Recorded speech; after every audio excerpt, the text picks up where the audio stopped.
Hey, baby. You got a moment? Well, I didn't want to be a bother. But yeah, there is something you can help me with if you don't mind. Yeah, so I've been trying to expand my horizons, uh, and I've been needing to get a little bit more practice in. So I thought, since it's kind of something that I already do, uh, I was wondering if I could read you just some stock poems and just kind of, get an idea of inflections and, you know, sound and everything.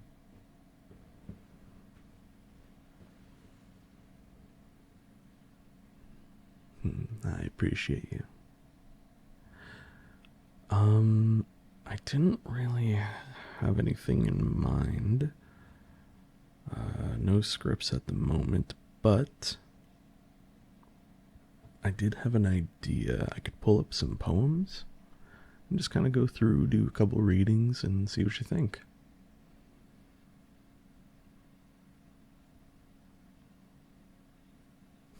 Sounds good, baby. Let's see. 10 greatest love poems I've written. Ooh. Alright, let's go with this. Looks like a BuzzFeed article. Okay. Well, let's see. Let's see. Oh boy, these are old. That's fun.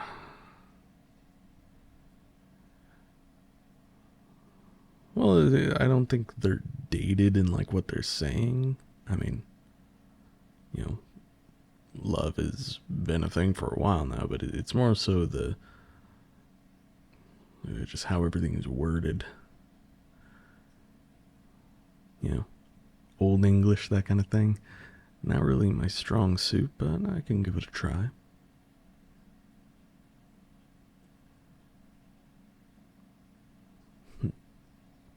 All right, here it goes.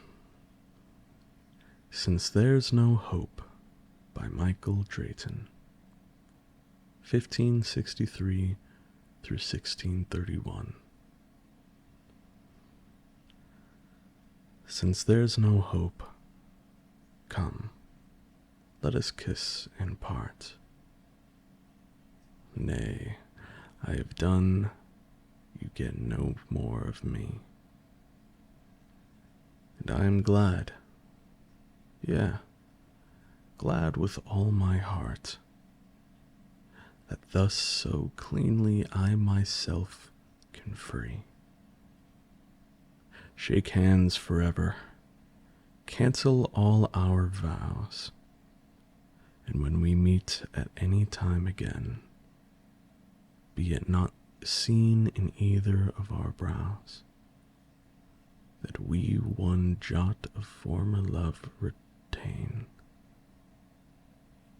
Now, at the last gasp of love's latest breath, when his pulse failing, passion speechless lies, when faith is kneeling by his bed of death, and innocence is closing up in his eyes. Now, if thou wouldst, when all have given him over, from death to life, thou mightest him yet recover.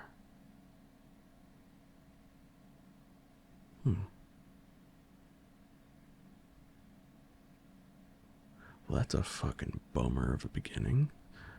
Is that what?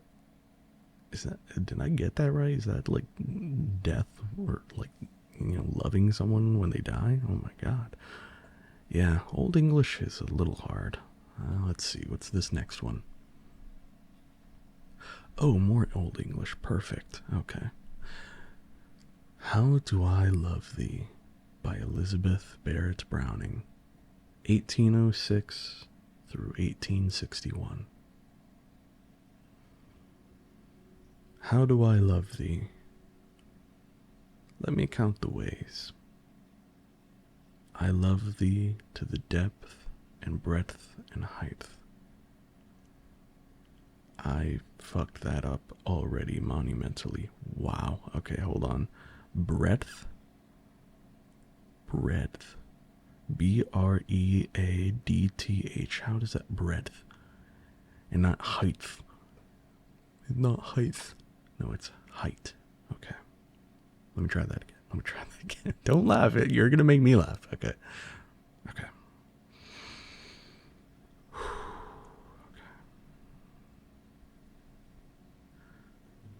How do I love thee? Let me count the ways. I love thee to the depth and breadth and height my soul can reach. When feeling out of sight for the ends of being in ideal grace. I love thee to the level of every day's most quiet need. By sun and candlelight. I love thee freely as men strive for right. I love thee purely as they turn from praise. I love thee with the passion put to use in my old griefs and with my childhood's faith. I love thee with a love I seemed to lose. With my lost saints, I love thee with the breath, smiles, tears of all my life.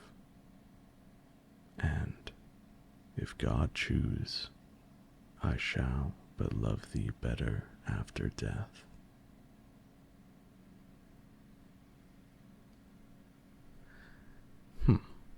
And we're 2 for 2 on the death being involved in a love poem. There's something going on there. Okay. Let's see. Love's Philosophy by Percy Bysshe Shelley, 1792 through 1822. The fountains mingle with the river, and the rivers with the ocean. The winds of heaven mix forever with a sweet emotion. Nothing in the world is single, all things by a law divine. In one spirit meet and mingle, why not I with thine? See the mountains kiss high heaven, and the waves clasp one another. No sister flower would be forgiven if it disdained its brother. And the sunlight clasps the earth, and the moonbeams kiss the sea. What is all this sweet work worth, if thou kiss not me? Oh, that's cute, it rhymed. What is it worth, my dear, if thou kiss not me?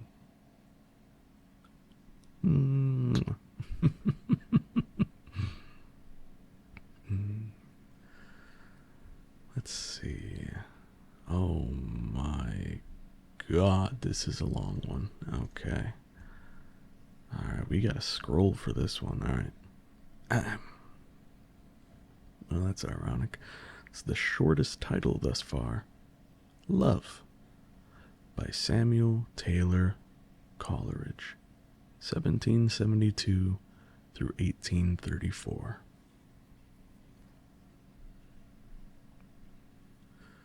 All thoughts, all passions, all delights, whatever stirs this mortal frame, all are but ministers of love and feed his sacred flame. Oft is helm. I'm fumbling. Okay. Oft in my waking dreams do I live o'er again that happy hour, when midway on the mount I lay beside the ruined tower. The moonshine stealing o'er the scene had blended with the lights of eve, and she was there, my hope, my joy, my own dear Genevieve. She leaned against the armed man, the statue of the armed knight.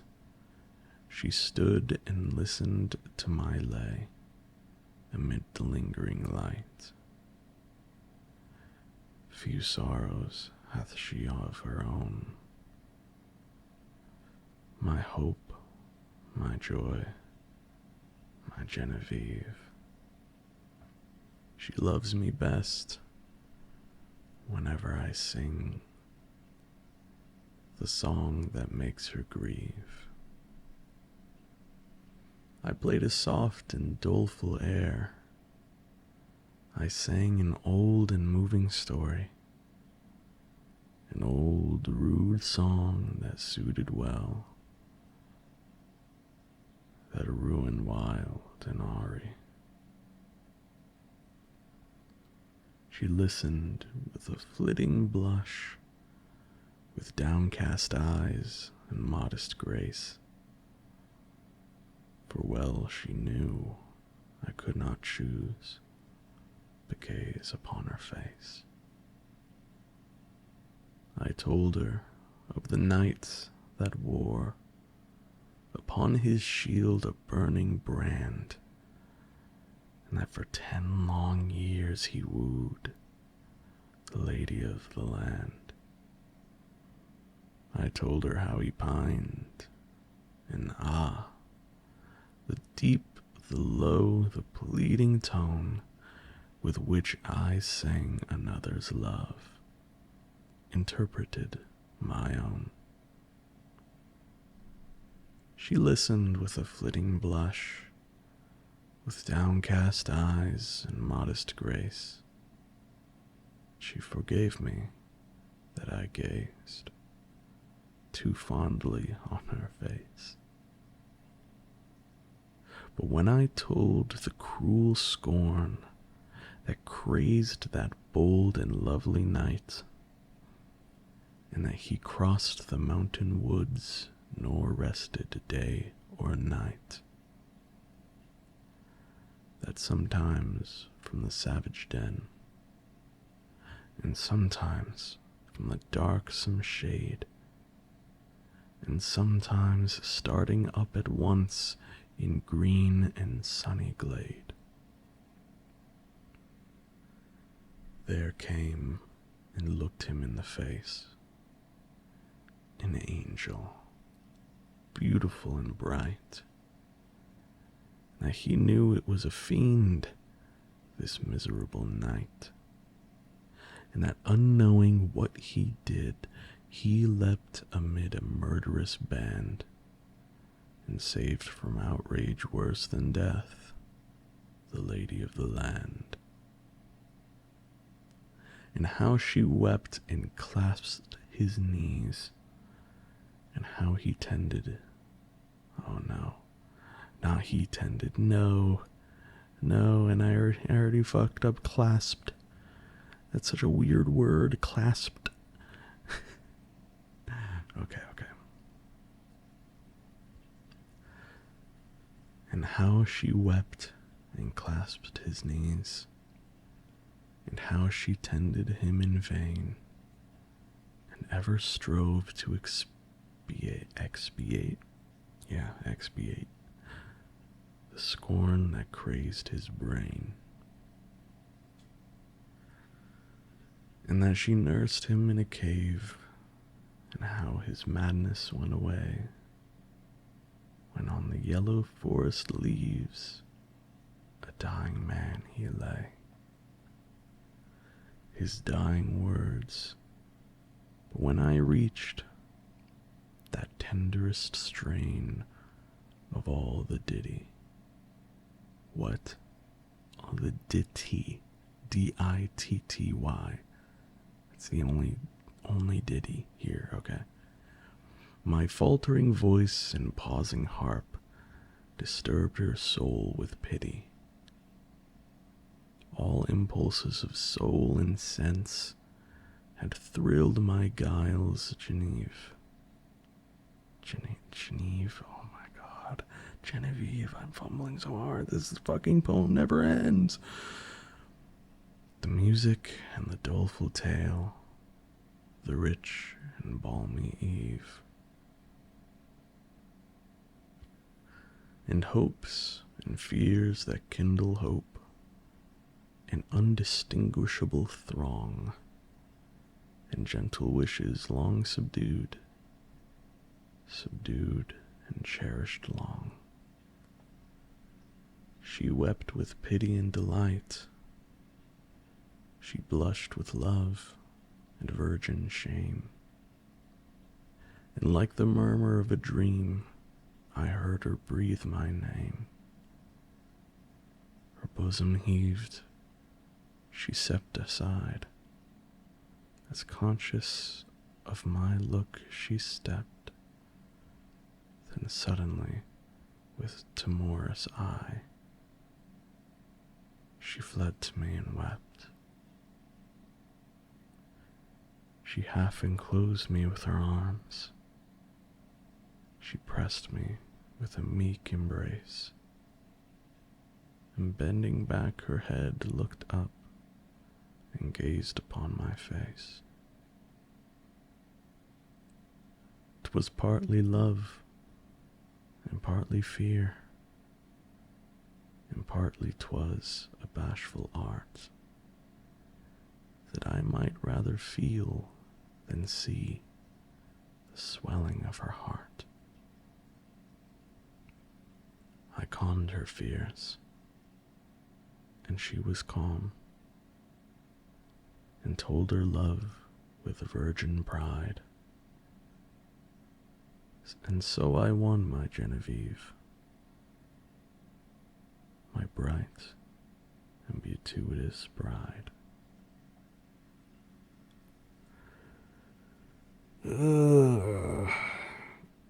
That was rough, wasn't it?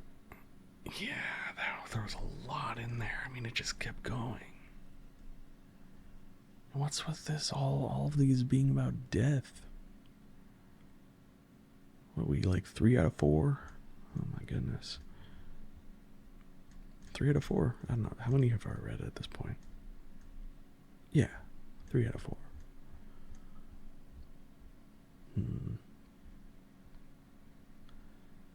Let's see. A Red, Red Rose by Robert Burns, 1759 through 1796. Oh, my love is like a red, red rose that's newly sprung in June. Oh, my love is like the melody that's sweetly played in tune.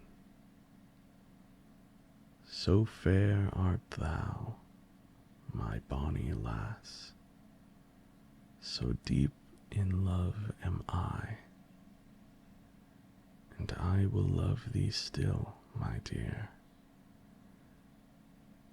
till the seas gang dry. Till the seas gang dry, my dear, and the rocks melt we the sun.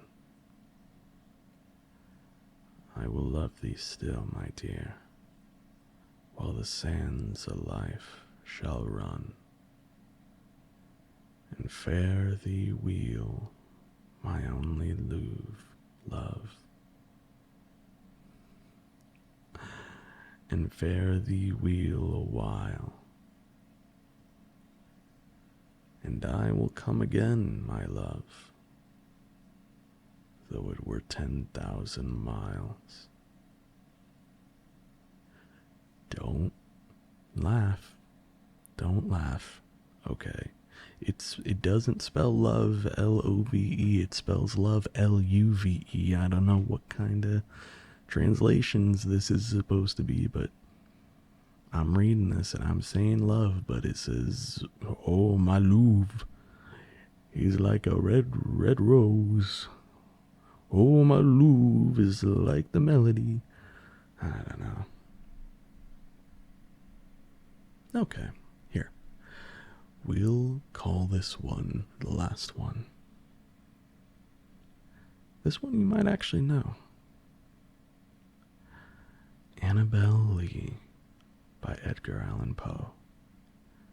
1809 through 1849. It was many and many a year ago, in a kingdom by the sea, that a maiden there lived whom you may know by the name of Annabel Lee. And this maiden, she lived with no other thought than to love and be loved by me. I was a child, and she was a child, in this kingdom by the sea. But we loved with a love that was more than love, I and my Annabel Lee, with a love that the winged seraphs of heaven laughed loud at her and me. And this was the reason that, long ago, in this kingdom by the sea, a wind blew out of a cloud, chilling my beautiful Annabel Lee, so that her high-born kinsman came and bore her away from me, to shut her up in a sepulchre in this kingdom by the sea. The angels, not half so happy in heaven, went laughing at her and me. Yes, that was the reason. As all men know, in this kingdom by the sea, that the wind came out of the cloud by night, chilling and killing my Annabel Lee. But our love, it was stronger by far than the love of those who were older than we, of many far wiser than we, and neither the laughter in heaven above, nor the demons down under the sea, can ever dissever my soul from the soul of the beautiful Annabel Lee. For the moon never beams without bringing me dreams of the beautiful Annabel Lee, and the stars never rise, but I feel the bright eyes of the beautiful Annabel Lee. And so, all the night tide, I lie down by the side of my darling, my darling, my life and my bride, in her sepulchre there by the sea, in her tomb by the sounding sea.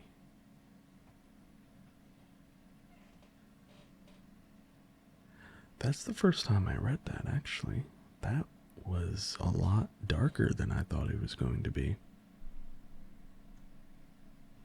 Huh. Well, it would definitely seem like I gotta work on my old English, apparently, but it's worth practicing, I think. So, what did you think?